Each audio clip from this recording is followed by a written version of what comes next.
Okay, so homework for today was write the code that turns whatever is in S, so by this code, whatever's in this variable S, into its integer equivalent in decimal, right? So this is a string, and we talked about strings last time. We know how to get a character from within a string, and we know how to get the length of a string, right? Length of a string is whatever the string is, dot length, open close parentheses. That'll give us the number of characters in there.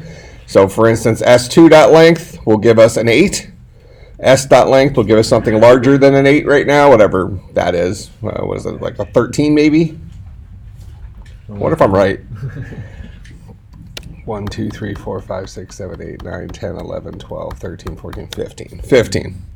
All right, so, and then S2.char at, so the char at function allows us to grab a char that lives at a particular bucket, a 0-based index from the beginning of the string. So bucket 3 of S2, this is bucket 0, bucket 1, bucket 2, bucket 3. So that would give us that P. Okay, so we have a couple of tools there. And then we've also learned how to do loops. So we need to walk through our string from the end to the beginning because we're going to keep track of the places, right? This is the ones place, twos, fours, 8, 16s, 32, 64, so on and so forth, right? That's the way we've been keeping track of place. So let's start off by just writing our loop that goes through our string in reverse and prove that we're going through our string in reverse. All right, so this is going to be a common pattern we run into. So we'll say, and if you remember this from last semester, we would have done something like for I in range, length of S to -1, step by -1. Oh, yeah. Remember that pattern? Yeah. Okay, this is kind of the equivalent of that for int I is equal to S dot length -1, because that's the last legal bucket in S, is its length -1. Keep going as long as I is greater than or equal to 0. Each time through, I is equal to I minus 1. All right, so this is going to take I on a voyage between the indexes of the end of this string and the beginning of this string. If we happen to use those indexes, system.out.println, s.char at I to print out those elements, it'll print out that string in reverse, one character at a time.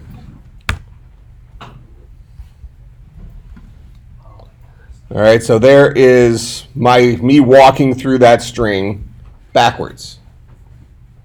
Make sense?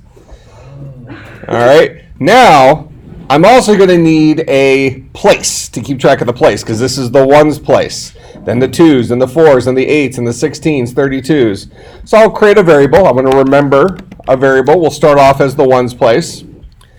And then instead of printing out the character I see each time, just to test this, we're going to print out the value of place. But each time, I'll say place is equal to place times 2. Ones place times 2 is the twos place, times 2 is the fours place, times 2 is the 8s place, so on and so forth. So now when I run this, I'm actually printing out the values of place. So we see ones place, twos, fours, 8s, 16s, 32, so on and so forth. Make sense? That's the place that I'm in. Now, the way we handle, the way we calculate a decimal value of a binary string is we need to keep a running total, a sum. So we'll say int sum, and we'll start that guy off at 0. Now each time through here, we only care if the value is a 1, if I'm looking at a 1. So we're going to ask a question. We're going to say if s.char add I, if the current character I'm looking at is equivalent to the character 1. If I'm looking at a 1, what do? Sum is equal to sum plus place. If it makes you feel better, you can say sum is equal to 1 times, or sum plus 1 times place. Because that's what we're doing, right? If it makes you feel even better, you can also say else sum is equal to sum plus 0 times place. I'll just go ahead and write that, even though it's largely, well, it is useless code. If I'm looking at a 1, add something onto place. If I'm looking at a 0, add potentially something onto place, but we all know that 0 times anything is 0. So we'll always be adding nothing onto place in here, right? Okay, so this is non-necessary but non-wrong code. This code will always result in adding 0 onto sum, what I have highlighted there. So we can get rid of that. We also know that 1 times place will always give me place. So I don't actually need the 1 times in here. It wouldn't have been wrong if you left it in there. It's fine. All right, so anytime I see a 1, I'm going to add the current value of place onto my running total. When all is said and done, system.out.println sum. So this value right here is, of course, the decimal value 23,903.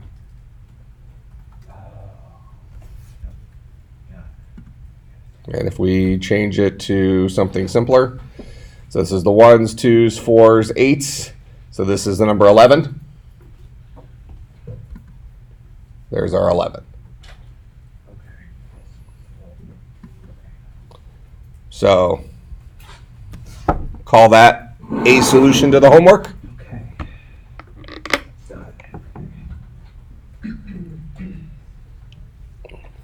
What? Just a question. One thing that kind of stumped me up for a little bit is I kept using like double parentheses when I was comparing it to 1. Okay. It would just give me, it would shoot me out like the straight up ASCII for it, like of like the numbers in there. Mm-hmm. I was just wondering, since like it started out. So you were doing this. Yeah, I was doing that for a while, and I wasn't getting anything, so I tested out by just doing a loop and printing out the s.char Add, and it would give me the actual characters that Give you the char. Yeah, but anytime I try to compare it or do math to it, it would just give me like the complete ASCII for it. Yep. And I was just wondering. So let's cover a couple things here. So first of all, you see it's got the little red squiggly underneath here. Okay, it's not happy right now because, again, Java is a strongly typed language. It cares about the types that we're using. This equivalence operator here is the Boolean operator for testing whether the thing on the left is equivalent to the thing on the right. We're going to call this the primitive equivalence operator. This value on the right is not a primitive type. It's an object type. That's a string with the double quotes around it. Single quotes around it, that's a primitive type. That's a char. Okay? Now, now let's talk about what's on the left-hand side here. S.char add I gives me a char. This is also a char. We are comparing this char to this char. And it actually is comparing the Unicode value of this char to this char. It's doing a mathematical comparison. But that's okay. The Unicode value of the character 1 will equal the Unicode value of the character 1. Make sense? But, you shouldn't even be able to execute that code like that. Now, if I back up here because we're not comparing real things. But if I back up for a second here, and let me do, we'll let it just keep going through and doing that, but let me go ahead and do a system.out.println, and I'm going to say I want to print out the integer version of s.char add I.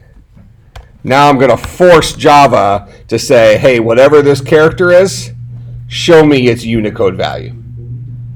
So we should always see one of two values, right? The Unicode value of 0 or the Unicode value of 1.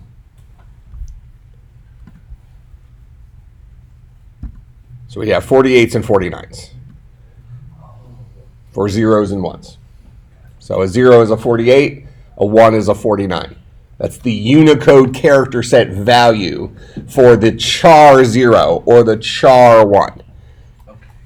Okay? Remember, when we talked about char primitive types, chars are stored as unsigned 16-bit integers, right?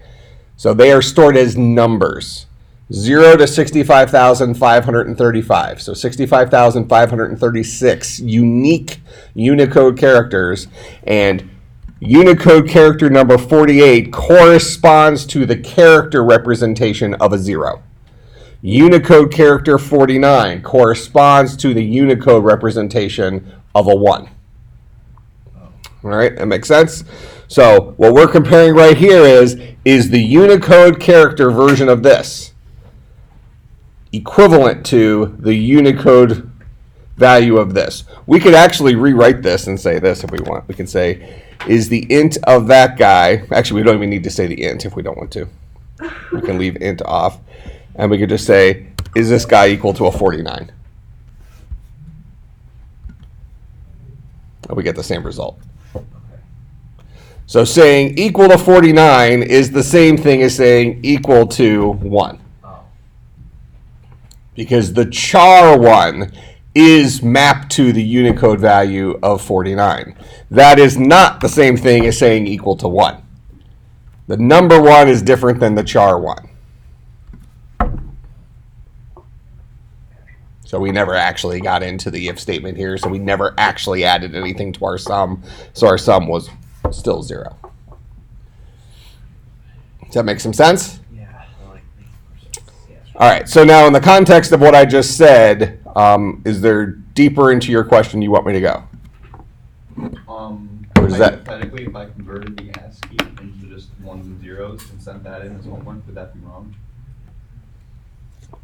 If you...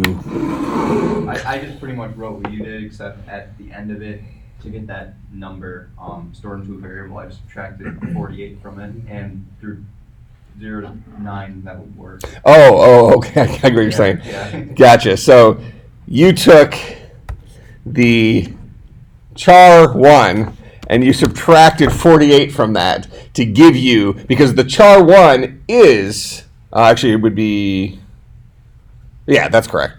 The char 1 would be a 49, right? We just saw that it's a 49. 49 minus 48 is the numerical 1. Make sense? I mean, it works. That's fine. Yeah.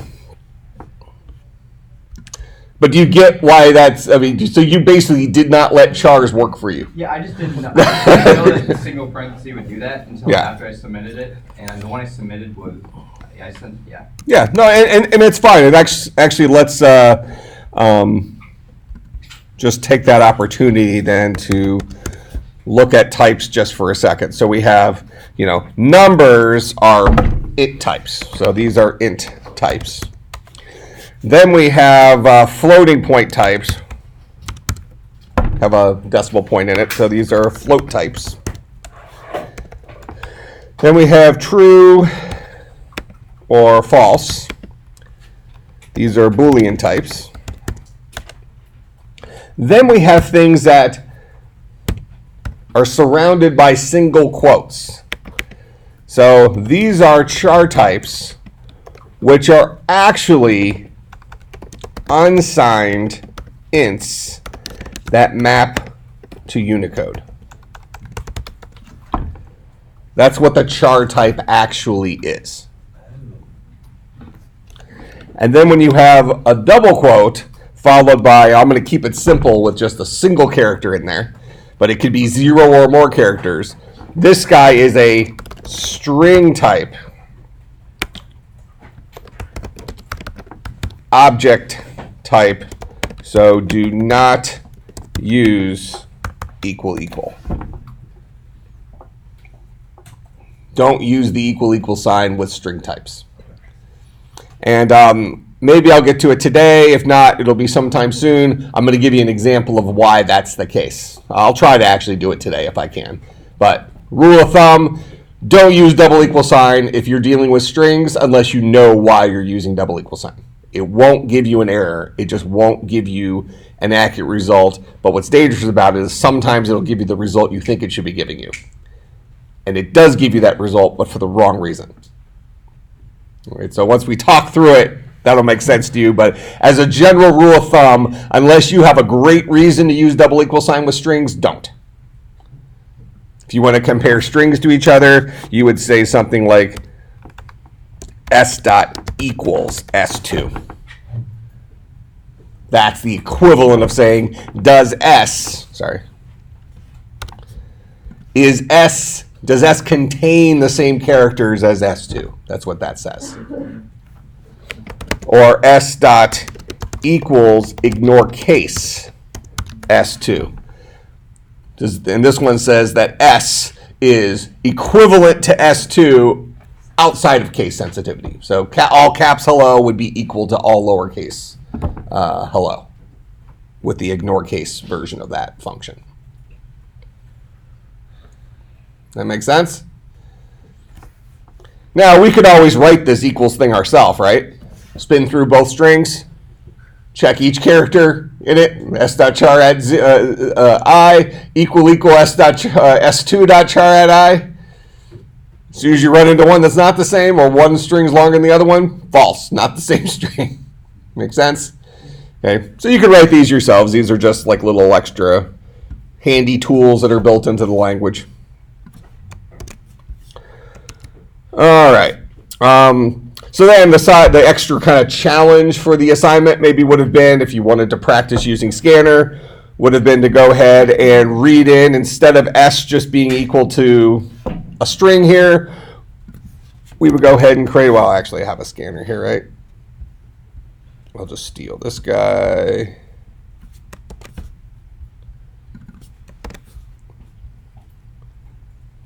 Give me a binary value. Remind me, what is that guy right there correspond to?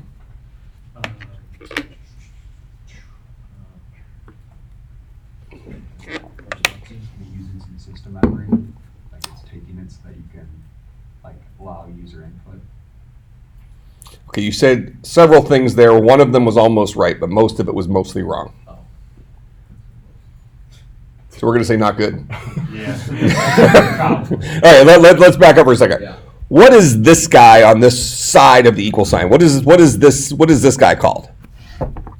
What kind of animal is that? Cat, dog, or constructor? That's a constructor. All right. Maybe it's all right, so that's a constructor. What do constructors do for us with objects? Because one thing you're going to notice, and here is, you've probably seen from the book and also some of the things we've talked about, we're reviewing. But if you notice, we're only early in week 3, and yet we're already at like week 16 or something from last semester. Okay, so we're bulldozing through some of those concepts so we can get to new stuff pretty quick. But we dealt with objects last semester, right? We built objects. Objects had fields. They had methods, functions, and they had constructors. What's the role of a constructor? What does a constructor do for us? If I'm building a house and I hire a constructor to build the house, what's that guy's job?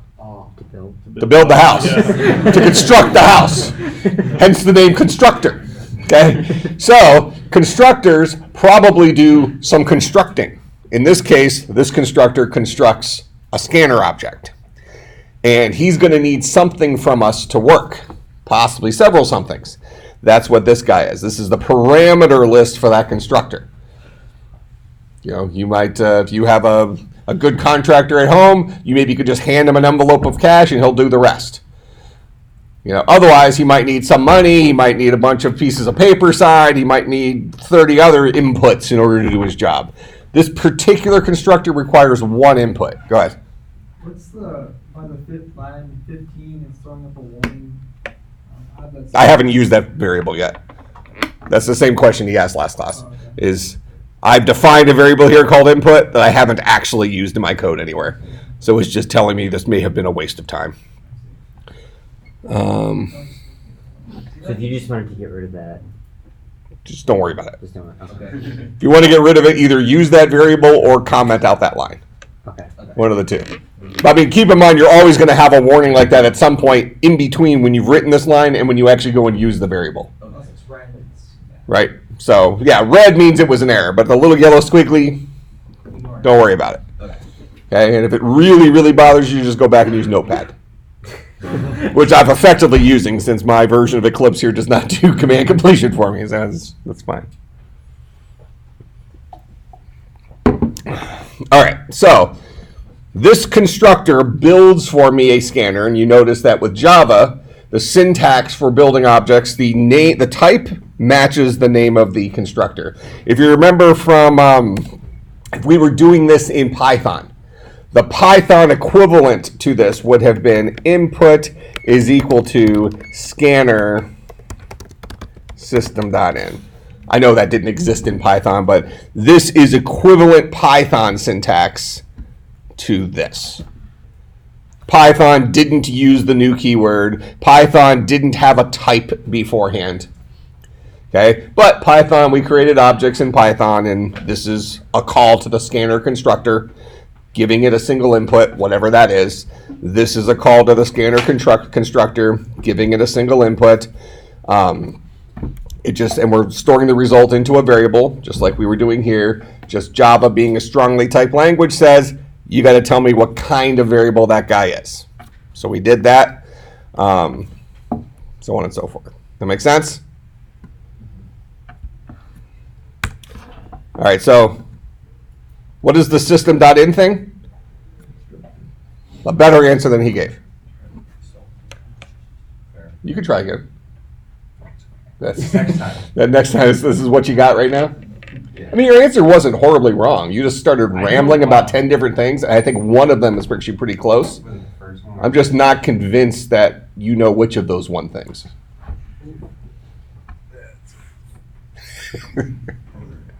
What's system.in? I think we actually looked at this guy through the documentation last time, didn't we? We checked him out under the microscope. Go ahead. It's like a keyword that reads the keyboard to kind of get an input in from it. And Yep. So inside of our computers, we have these things called streams. We have input streams and we have output streams. And most operating systems are built in terms of that they come with the default 3 streams. We have an input stream, typically called system.in, which Java has mimicked, calling everything system.in. We have a system with, and that's the keyboard input. System.out is the monitor. System.error or system.err is also the monitor, but it's a separate separate output stream than standard text to the monitor. Why do you think we might need 2 different names to write out to the monitor? This is more of a operating systems important trivia question, not something related to this class specifically. We only have one keyboard, so we only have one way of reading in from the keyboard. But why do you think we need to write to our monitor as either system.out or system.error? What does system.error sound like to you? Like, why might you use system.error? when something goes wrong. For errors, right? Yeah, okay, good answer. All right, so why do we need both the system.out and a system.error? Or why might it be helpful? Oh, to categorize, so if something goes wrong, you can put it in a separate category. And Yeah, be able so to- like log files? Yeah. So a lot of times what you'll see is you might have these log files on an operating system where you can go and look at it and just shows you what stuff went wrong. Right? Because if your machine is running for 24 hours a day and you think about the number of things that happened during those 24 hours, you probably don't want to see all the things that went right. You only want to see the stumbling blocks, right? That's what you're looking for in those log files.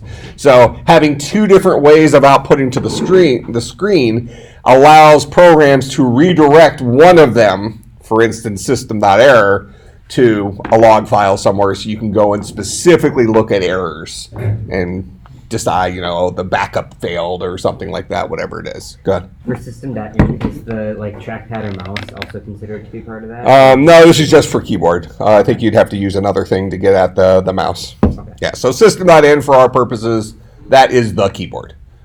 That is how Java talks about the keyboard. In the keyboard, we will get things by default, one char at a time, 1 byte at a time, actually. Scanner allows us to read it in string-sized chunks. It's a convenience. It's a power tool. sits there and just kind of listens, and as soon as the person hits enter, they got it. It's like the Ghostbusters, the trap thing, right? Yeah, so this is a Ghostbuster trap. Yeah, awesome. All right, so scanner, read stuff in. Scanner allows us to read in from an input stream. Any input stream.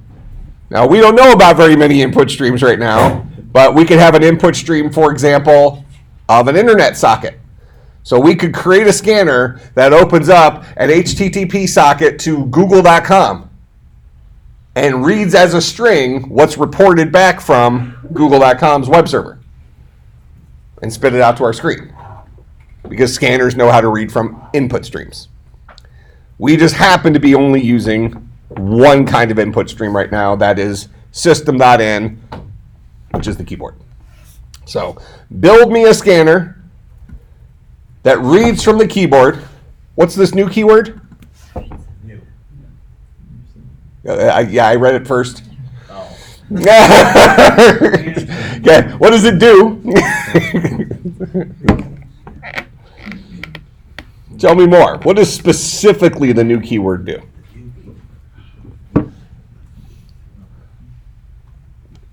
It initializes a new object. No, better. Be better. You're not horribly wrong. You just haven't convinced me that you're right.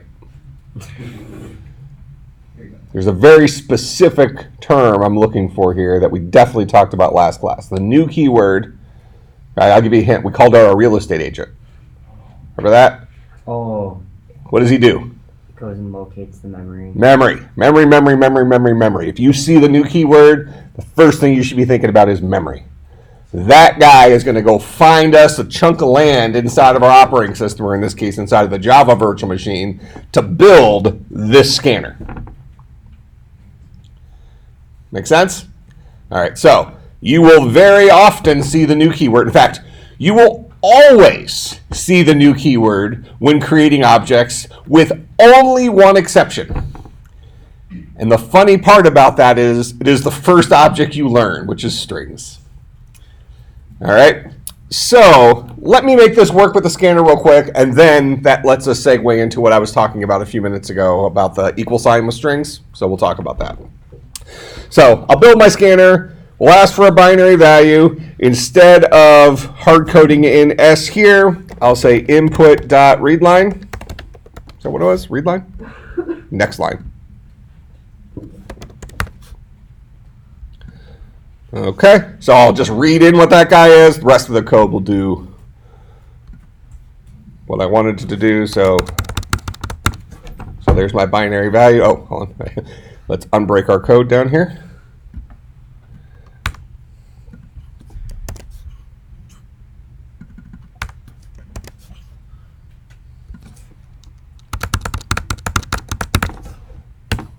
And there's that answer. All right, questions about that? All right, so let me throw that up on Slack. Is this class? 250? Yes.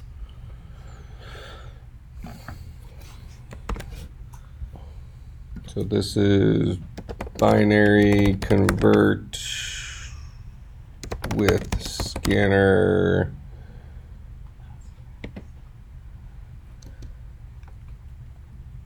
LOL.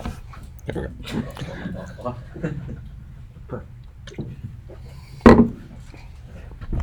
All right. So I already put it up on Slack, so I'm going to dump this. Fresh canvas, right? It's like those the TV shows, the painting TV shows. All right, so got a fresh canvas here. When we create strings, so I'm going to say string S is equal to hello. All right, and the lesson we're about to learn here is super important. This is one of those top tenors, because you will make this mistake at some point, and you won't catch it, and you will try to convince somebody else that they're wrong. And it's even worse because some modern languages will, through syntactic sugar, allow you to use their equivalent of the double equal sign with strings, and will make the double equal sign mean something different. Just like we've had experience like the plus sign, if both sides in Python were numbers, if they were mathable, right, it'll do addition. But if both sides are character types, it'll do concatenation. So that same operator means different things depending on the circumstance. Some languages, Java is not one of them. Some languages will treat the double equal sign as something that will act one way if both sides are strings and act a different way if both sides are primitives. I've advertised it as the double equal sign being the primitive equivalence operator. Okay? So understand this is a nuance of languages like Java, C#, C, C++. Actually, you can't even really talk about it in terms of C and C++, since C++ doesn't even have a built-in string type. The equivalence operator works the same in it, but it's more obvious why it works that way in C and C++ because of what strings look like in those languages. They look like char pointers. All right, so this is a nuance of Java, and you're going to want to pay attention to this. All right, so string s2 is equal to hello. All right, so we're going to say system.out.println s equal s2. What would we expect the result of this to be? S is hello, s2 is hello. Is s equivalent to s2? Yes. Okay, but I told you that double equal signs do not work for strings in Java, right? Yeah. But I also told you that sometimes you get tricked, and it is true. But it's true for the wrong reason. What you want this to say is the contents of S the same as the contents of S2? And when we say contents, we mean the string itself. Is hello equal to hello? Okay, so let me confuse the matter even more.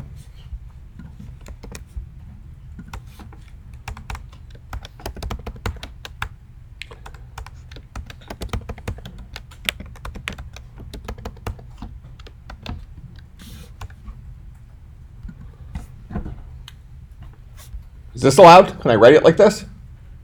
What kind of animal is that? String. That's string. It's not stored inside of a variable, but it is a string, right? That's no different than me putting S there a second ago. At runtime, S turned into that. This guy is also a string. No different than me putting S2 there a minute ago. At runtime, S2 turned into that. So I would expect to get the identical result here, right? And we do. So what's the problem? Is Lippmann lying to me? Double equal signs work for strings? Now, let's go ahead and do an S3. Now I mentioned that except for strings, and we can do it for strings. Whenever we create a new object, we use the new keyword.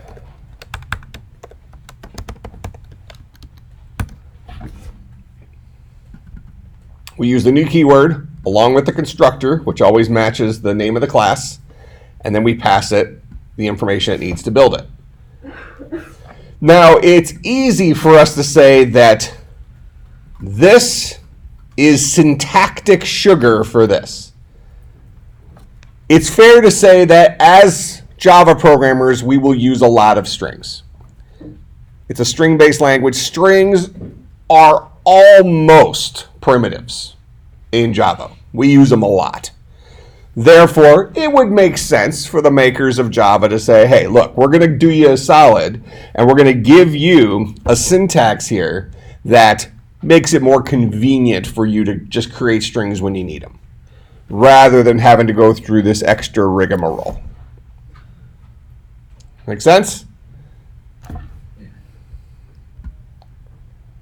And they did that. But they don't act identically. So we've already seen that S equal S2 will give me a true.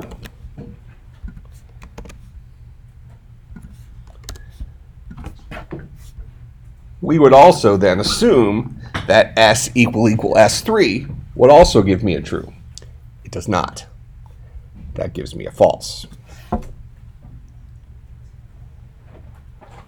Okay, good. What should be going through your head right now is, what? Why? That doesn't look right.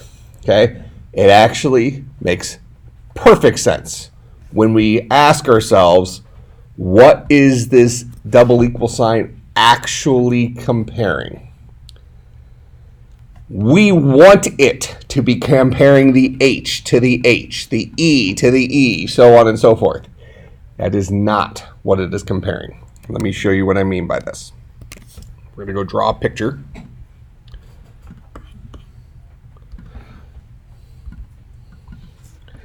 So when we say string S is equal to hello,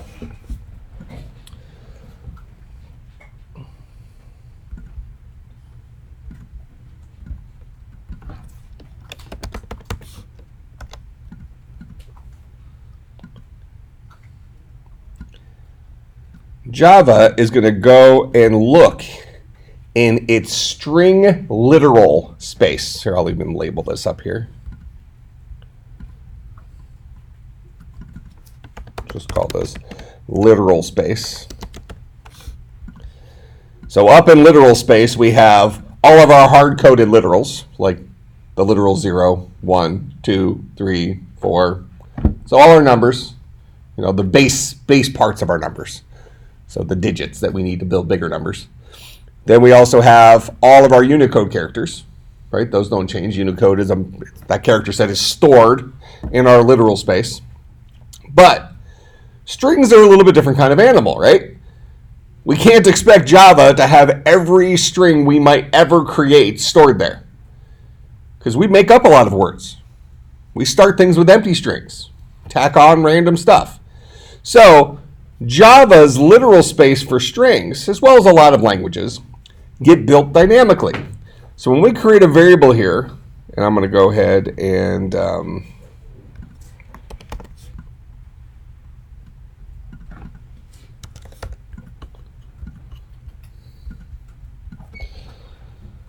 we build a variable string S, and at first it checks in our literal space and says, oh, I do not see a string already there for hello. Therefore, I will go ahead and create one, getting new memory for it. We get this memory address 100. So what S actually holds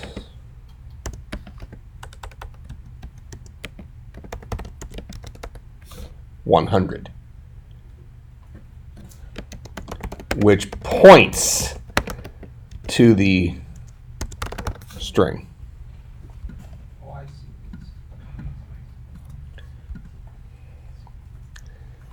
see. All right. Then we create our S2.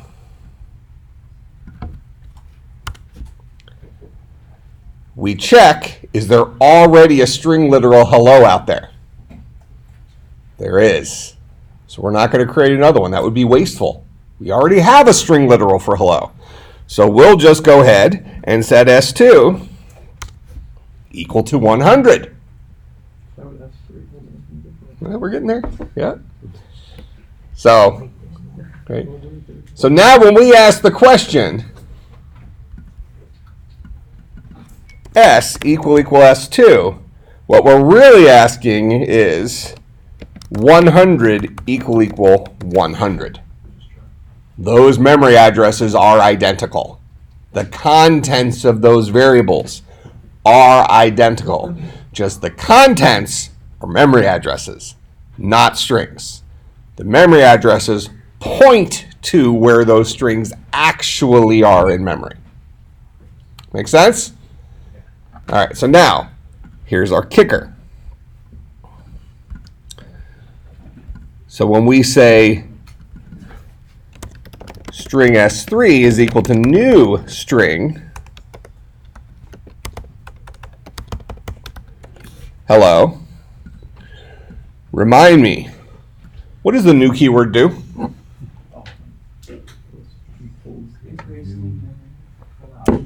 Talks to the operating system, or in this case, a Java virtual machine, the connector for the Java virtual machine, and says, go and find me some memory big enough to hold one of these guys. It's being an elitist.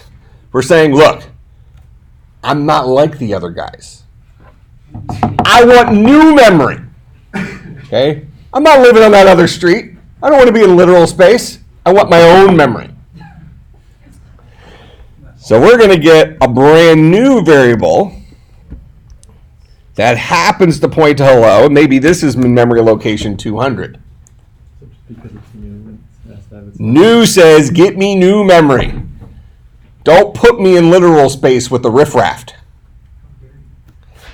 So now, when we say something like S equal S3, we're actually saying 100 equal 200. And that's false. Make sense? Yeah. Go ahead. This only happen if you use the new string method. If you put string S3 and the same exact hello message, will it still use the same memory addresses as S and S? Give me an example of what you want to say. So If I just said S3 is equal to hello like this, Yeah. it would have given the 100. It would have been the exact same the fact problem. You put new is what Yeah. caused it to. Okay. Yep. And here, go ahead.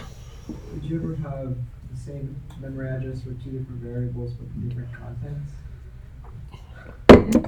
One of the jobs of the operating system is to hand out memory and then mark it as being used. Yeah. So once two people are in the front seat, or once one person's in the front seat, seat's occupied. Right? You can't throw somebody else in there and expect there not to be a fist fight. Yeah, so now once a program is over, or if you're working directly with memory in a language like C or C++, where you can then release memory, you can let your program know that I'm now done with this particular chunk of memory, and then potentially another part of your program or another program might claim that memory for a new value because now that the place in memory is no longer occupied. But you would never have two different values living at the same place in memory at the same time. It's a single seat. Go ahead. After you've created S3, if you made an S4 and you said S4 equals hello, which area would it go to? Yeah. So he's saying, what if I did this? S4 equals hello. We're not requesting new memory, so it's going to treat this guy as a literal. And therefore, it's going to go and look in literal space, and it's going to say, we already have a hello in literal space. Therefore, S4 will hold 100. Now, okay, go ahead. So if you start with the H for S4 and then concatenate the ELLO on, will eventually the Java virtual machine say, oh, I already have hello, and then convert it back No. to the 100? Okay. No. He's saying, what if you start, well, because actually what happens is concatenation is destructive. So you're saying, what if you start with an H, which gives you memory address 150, and then you start building it up, and it becomes HELLO. Well, what? That's actually an interesting question. Since it's destructive, once it became the HELLO, when it tried to create its new memory for that, it might. That's an interesting question. Because concatenation is destructive. It will have to build, because the place in memory was enough space to hold the old string. And when we tack something onto the end of it, now we need a little bit more space. So we got to go find a new place to put that. So he's saying, what if we started off, let's just write it. This is a fun question. Start for the day. All right, so we're going to start off there with the H.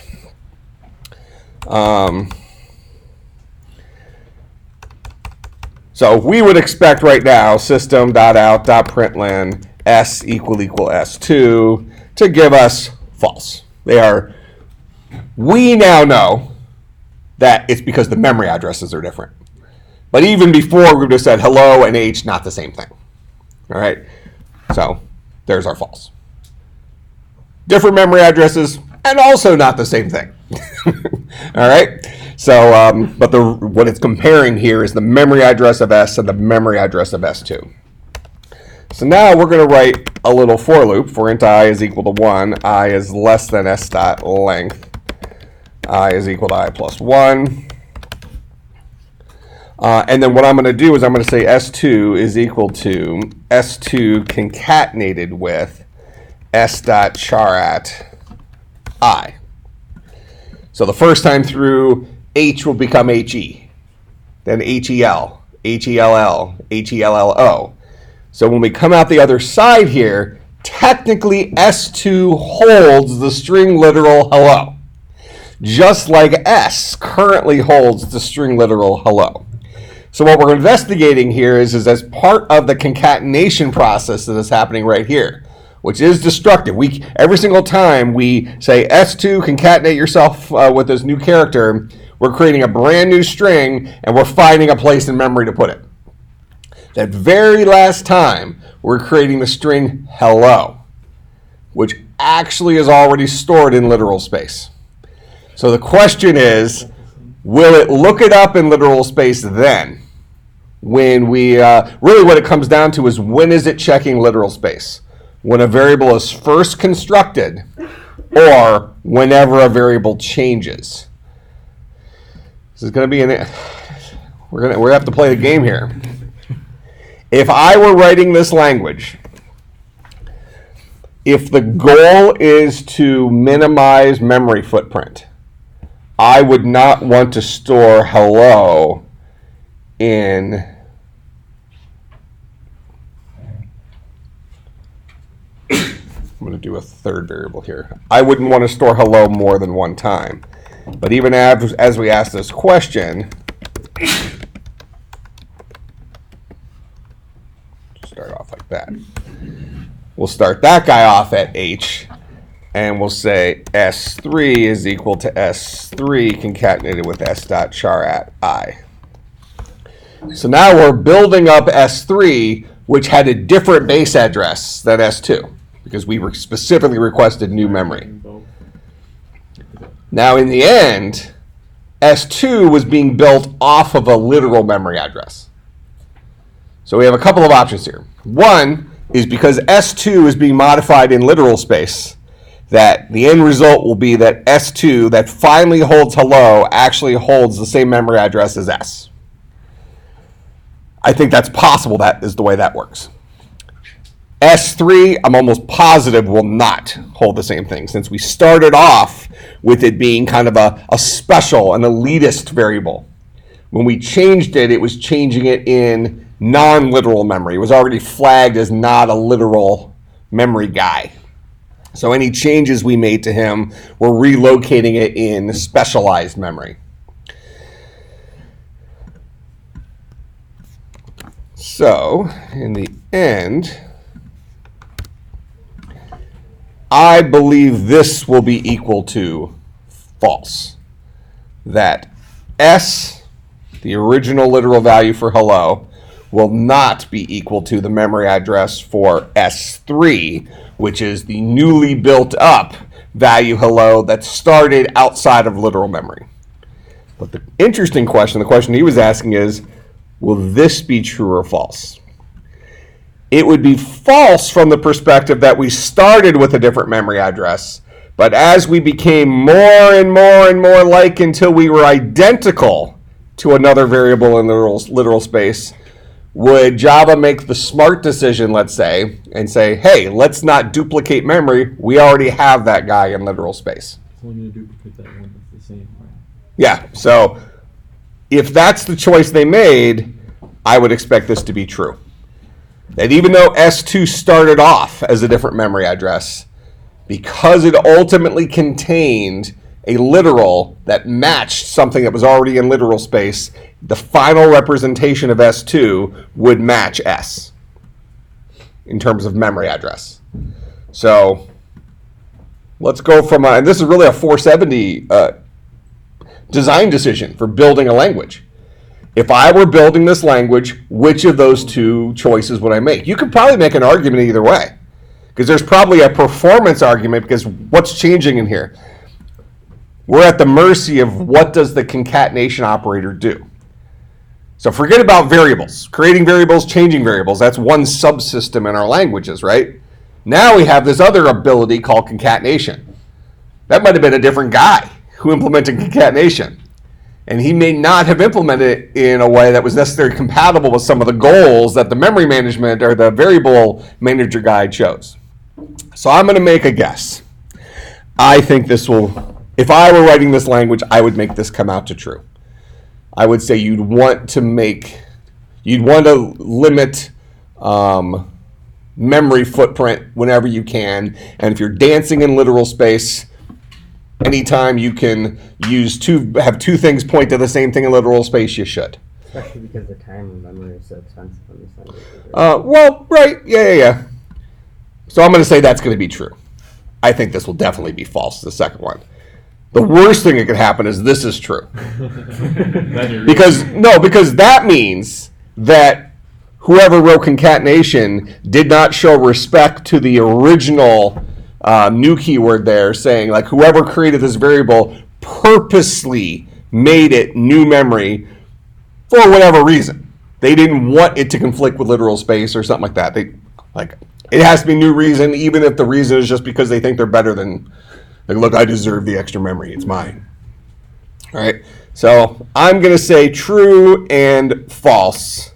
Yet I will not be shocked if it's false and false. I'll throw the laptop if the second one is true under any circumstances. Yeah, so we got false and false. Yeah, so concatenation potentially. We can test this a little bit farther. All right, we already know this S3 thing, right? So I'm going to change this to be S2.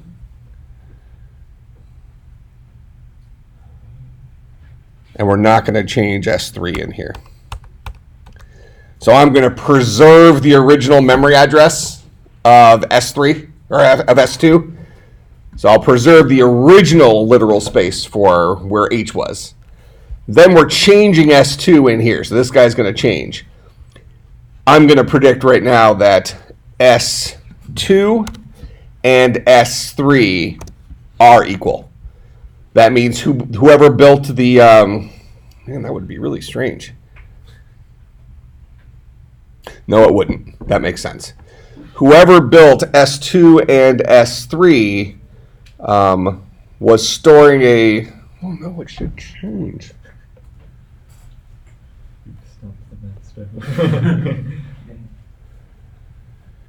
When you have a string stored in memory, and this goes back to how arrays work, which is, I mean, this is all the direction we should be going with this stuff.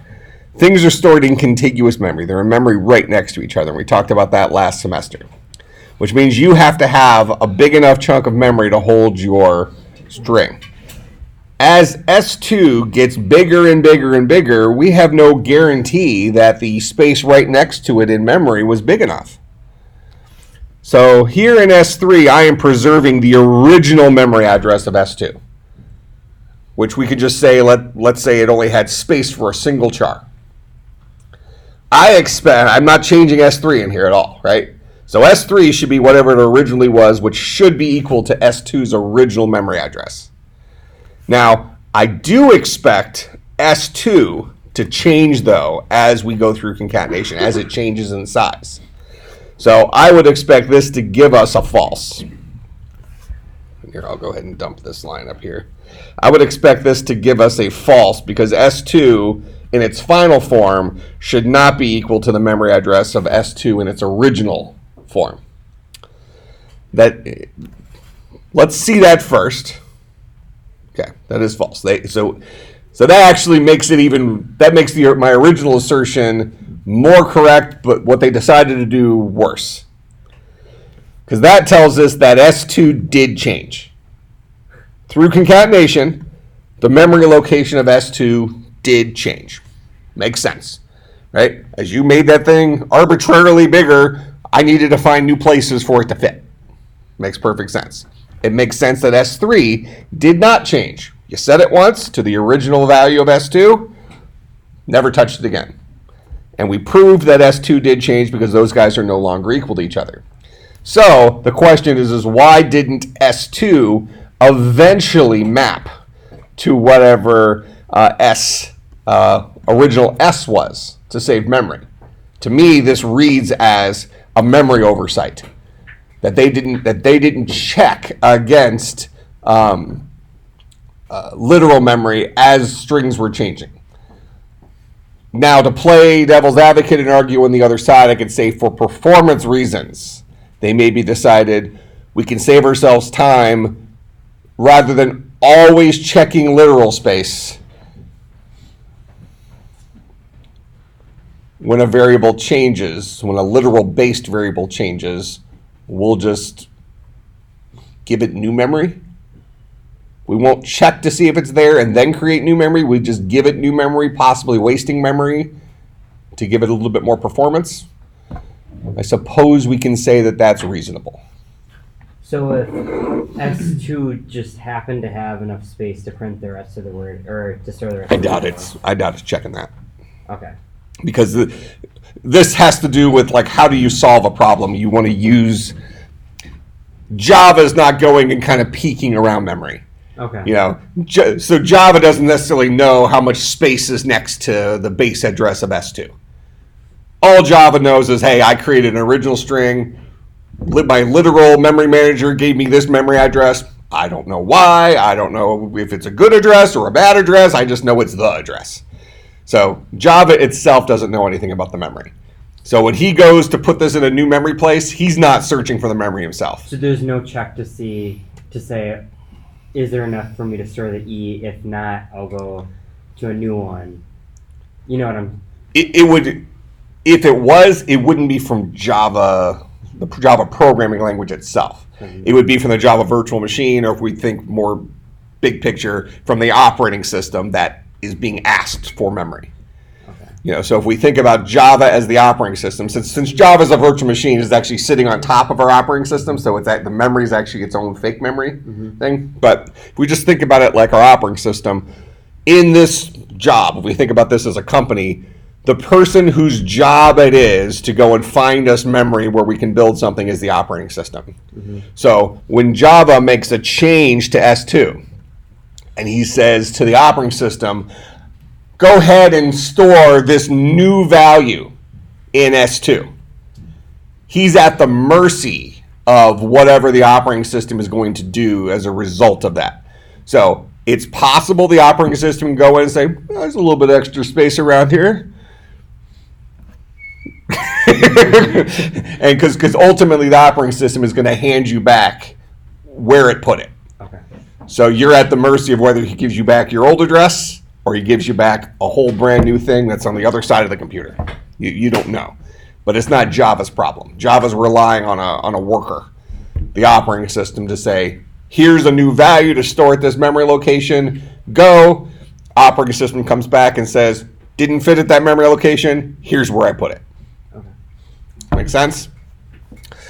All right, so the second one makes plenty of sense here. This first one, I don't know if I have a huge disagreement with it. It's really the old let's call it the trade-off of memory versus speed, memory versus performance. Today, do we want our computers to be more memory efficient, or do we want our computers to be more higher performance? We probably care about being higher performance. Now, with that being said, that is how this program is acting. This program is saying, we're going to err on the side of performance. And we've actually stored hello twice in literal memory purely by dynamic accident. But we're not going to worry about that extra wasted space because we got higher performance out of it. So using that measuring stick, then they made the right choice. The thing that's kind of kicking around in my head is whether or not that was the choice since day one for Java, or it's somewhere in the middle. Did they change the behavior of that? Now, all this would probably fit into that little category of kind of like weird quirks of a language. You probably would not want to write a program that was reliant on random memory changes ultimately equaling each other. That's more of like almost like a parlor trick type thing, right? So it's probably not going to break any real production programs or something like that. But it is interesting. So that's probably a top 5 best questions ever asked in class. I'm a teacher for 20 years. That's pretty decent. Yeah, that's an interesting one. Those are fun questions where you have to go and investigate under the hood. Yeah, that's a good one. But I won't test you over that. So if you didn't quite follow it, it is very interesting. Go back through, watch it, whatever. But it is not a concept that's important to your understanding of programming. It's more of an interesting nuance of how Java particularly works under a very, very, very specific, almost like if you look at some of those hybrid cars today, you know how they have the thing where it'll go like into eco mode at like a certain like speed or something like that, and you can kind of like hack your car to like try to get it into eco mode without like you kind of know what I mean. Like you just kind of figure out that little nuance of your car where it's like getting better gas mileage but still maintaining a speed or something like that. That's effectively this kind of thing. It's not really an important thing about operating your car. Operating Java is just kind of like, if you do something weird like this could occur. Okay, but the important lesson that came out of here is, do we understand why the double equal sign isn't trustworthy for comparing the contents of strings? Yes. Okay? Because it's not comparing what's in the string, it's comparing the address of the string. Where if I say hello, new string, hello, and I say s dot equals s2, and I say s2 dot equals s3, now I'll get 2 trues because s and s2 both contain the sequence of characters that is HELLO. They won't be.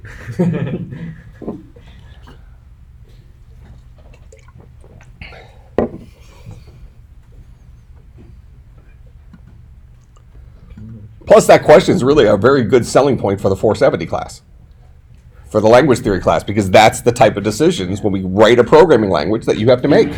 How do I want my language to work? When this situation comes up, what's the correct behavior? And sometimes the correct behavior might not necessarily be super evident.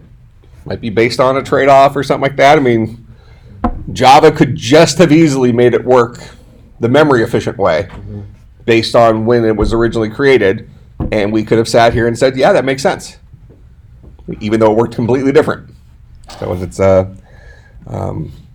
interesting stuff. All right, so now if I change the H there to HELLO, now we'll get a true and a false, because S2 is almost equal to S3, but one's capitalized, the other one is not. But I can use the equals ignore case function that says, just look at these strings, don't worry about whether it's upper or lowercase, tell me whether or not they're the same string. We get true, true. Make sense? Yeah. All right. So here, I'll just take this, I'll throw this up on Slack as like a string comparison template, something like that.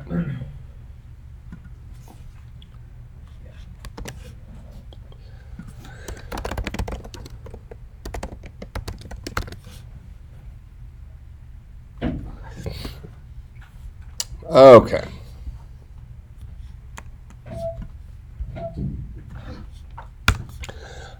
Let's now write some functions. What time we get? 11:20? Yeah. Okay, we're not going to write a function here because I want to give you an impossible assignment. All right, so I'm going to teach you about another function. Very powerful function. called indexOf.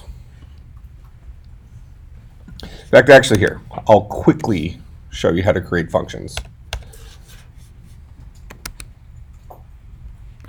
Just so I can save time. I'm going to grab this code. We'll just bring this code back in. So that's what we had for the solution to the homework assignment. I'm going to take that code. For right now, functions just always put the keyword static in front of them. I'll tell you why later. All right, so we're going to say, so the syntax for a function is keyword static, just because, and then what it returns. So we're going to have this guy return an int. We're going to call this guy binary to decimal. He's going to take a string. I'm going to have it take a string s as a parameter since that's what my code is written in terms of. The contents of that will be this. And then in the end, I'll return sum. And then I'll go ahead and print out binary to decimal, passing it s, and that'll get me my value. Here's my 87. Make sense? All right, so now you know how to write functions in Java. Function always starts with a keyword static as far as you know. This is the return type, name of the function, parameters. The only thing that's changed from what you learned about functions in Python is that you have to specify the return type. When you wrote functions in Python, you always returned something of a certain type. You were probably generating an int or probably generating a string or something like that. Now you just have to let Java know what you're going to spit out. You still use a return statement, just like you did in Python, to ultimately return your value. Nothing new there. Okay?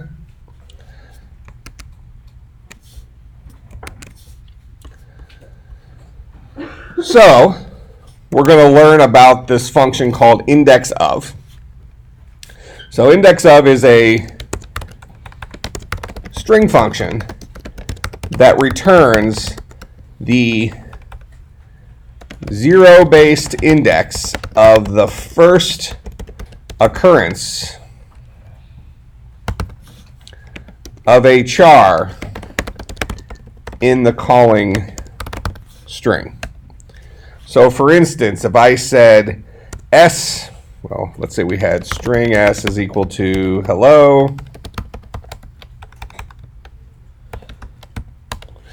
and then I said s dot index of an e, it will return a 1 where it finds the e.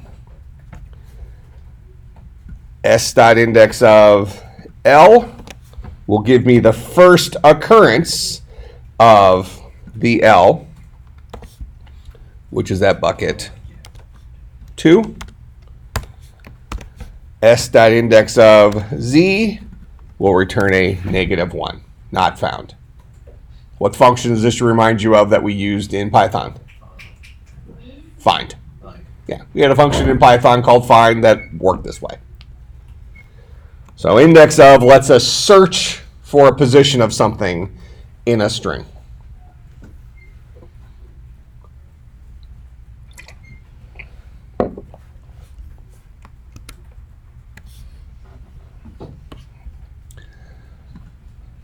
All right. Now, if I want to convert this guy base to decimal, and he's going to take in a base right now,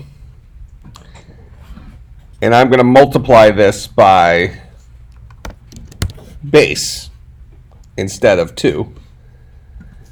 And now I call my function passing it 2 parameters. So base to decimal takes in a string and then a base.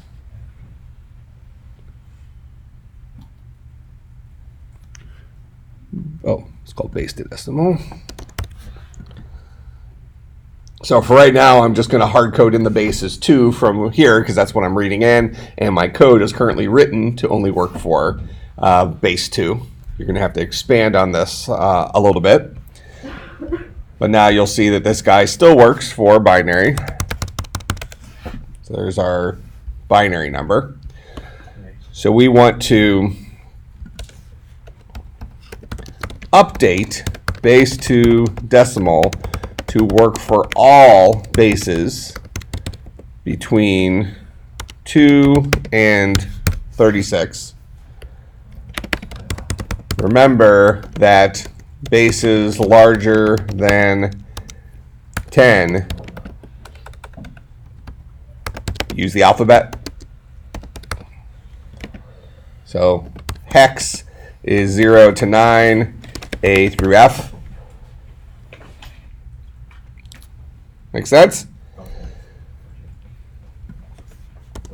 Static string decimal to base. We'll take a int decimal as a parameter and an int, call this target base. Returns the string representation of decimal in the target base. Remember these two functions from last year? Now we're writing them in Java world. Java world. Okay. So your challenge is going to be mapping between like a 15 and an F, and from an F to a 15, depending on which of the two patterns you're doing. And you can use indexOf and you can use Char Add to accomplish both of those tasks. You just have to figure out how to use it. Go ahead. For indexOf, it returns an int. Correct. Yep. IndexOf gives us an int.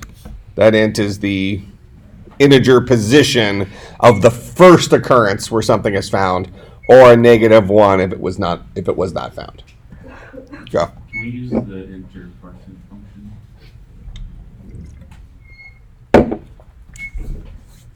No. Yeah.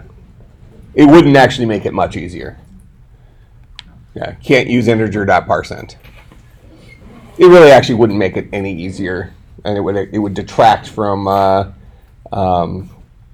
using indexOf, which is going to be easier for this anyways. All right, questions about what I'm asking you to do? So for next class, fix this function to work for all bases. Right now it only works for base 2. So right now you better pass it a 2 here, otherwise you're going to get wonky results. And then write this function. Go ahead. So we need to be writing 2 functions. It's not writing 1 function with both of those in it. Right? Correct. Two separate functions. I gave you the skeleton for it. So fill in the blank for this guy, fix this guy. And I'll put this up on Slack so you have like a starting template for the assignment. So Saturday morning. What do you want to do? Well, I have a festival I'm going to, so I have to leave by noon. So Saturday morning, would you guys want to get together at like 8 or 9 to work on Slack report? Like 8:30, yeah. 8:30, and then Sunday, if you want to work on the after the school, you can just count it out. Alright. That's a wizard.